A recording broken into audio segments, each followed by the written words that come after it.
कुछ pro choice लोग शिकायत करते हैं कि लोग केवल इसलिए प्रो लाइफ हैं क्योंकि वे धार्मिक हैं। खैर, मुझे लगता है कि यह एक बहुत ही त्वरित वीडियो हो सकता है।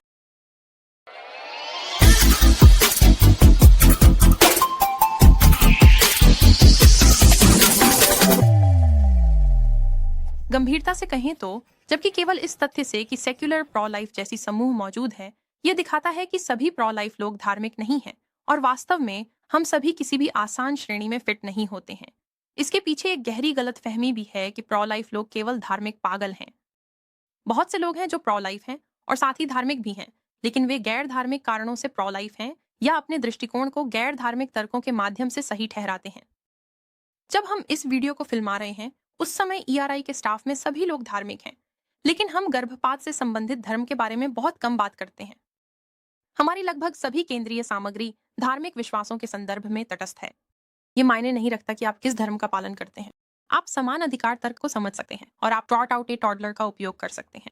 हमारे तर्क एक साझा तर्कशीलता और आमतौर पर स्वीकृत बहस के नियमों को आकर्षित करते हैं। हमारा लक्ष्य प्रो चॉइस नास्तिकों और बौद्धों के लिए उतना ही प्रभावी होना है जितना कि प्रो चॉइस ईसाइयों और मुसलमानों के लिए। यदि आप अज्ञेयवादी या प्रो चॉइस हैं, तो आप सोच सकते हैं कि हमारे लिए धर्मनिरपेक्ष तर्कों का उपयोग करना बेईमानी है, क्योंकि में अगर हम धार्मिक हैं तो हमारी प्रो लाइफ स्थिति हमारे धर्म के कारण होनी चाहिए।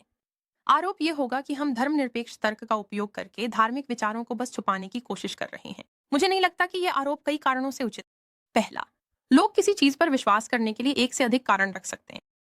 मैं ये मान सकता हूं कि अजन्मे मानव भगवान की छवि में बने हैं, लेकिन इसका मतलब ये नहीं है कि समान अधिकार तर्क जैसे तर्क ये स्पष्ट नहीं कर सकते कि मैं व्यक्ति को कैसे देखता हूं और लोगों को जीवन के समान अधिकार समुदाय से बाहर करने के परिणाम। दूसरा, धार्मिक विश्वासियों के पास आमतौर पर किसी प्रकार की मानव शास्त्र होती है, यानी हम यह मानते हैं कि सभी लोग कैसे हैं, न कि केवल हमारे सहधर्मियों के बारे में हमारे विश्वास के आधार पर। अधिकांश ईसाई मानते हैं कि सभी लोगों के साथ निष्पक्ष व्यवहार किया जाना चाहिए, उन्हें पसंद से समझाया जाना चाहिए और लोग नैतिक स्थितियों के लिए वस्तुनिष्ठ कारण और तर्क प्रदान करने और समझने में सक्षम हैं। धार्मिक विश्वास वास्तव में दूसरों से अपील करने को उचित ठहरा सकता है बिना धार्मिक तर्कों पर निर्भर किए, ठीक इसलिए क्योंकि हम सोचते हैं कि लोग तर्क संगत हैं। तीसरा, यह दिखावा करता है कि कुछ दृष्टिकोण अन्य की तुलना में अधिक तटस्थ हैं।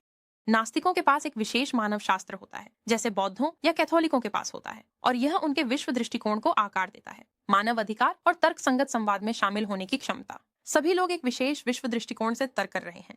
आगे बढ़ने का सबसे अच्छा तरीका दूसरों को शर्मिंदा करने की कोशिश करना नहीं है, बल्कि ईमानदार संवाद में शामिल होना है और उनके पूर्व धारणाओं और तर्कों को समझने की कोशिश करना है। अंत में, यह उन धार्मिक लोगों की ओर से एक बुरी प्रेरणा मानता है जो धर्मनिरपेक्ष तर्कों का उपयोग करते हैं। तर्कों को उनके चेहरे पर लेने के बजाय यह कहता है कि तर्क अवैध होने चाहिए, क्योंकि भले ही उनमें कुछ भी धार्मिक नहीं है, वे धार्मिक लोगों द्वारा बनाए गए हैं। तर्क को स्वयं पर हमला करने के बजाय तर्क देने वाले लोगों पर हमला करने की यह चाल प्रभावी नहीं है, और वास्तव में यह एक तार्किक गलती का उदाहरण है जिसे एड होमिनेम फॉल्सी कहा जाता है। सारांश में, बहुत से प्रो लाइफ लोग धार्मिक विश्वास का दावा नहीं करते, और जो लोग ऐसा करते हैं, जैसे हम ईआरआई में, वे धार्मिक तर्कों के बजाय धर्मनिरपेक्ष तर्कों का उपयोग करते हैं ताकि हम गर्भपात के बारे में अधिक व्यापक रूप से प्रभावी हो सकें।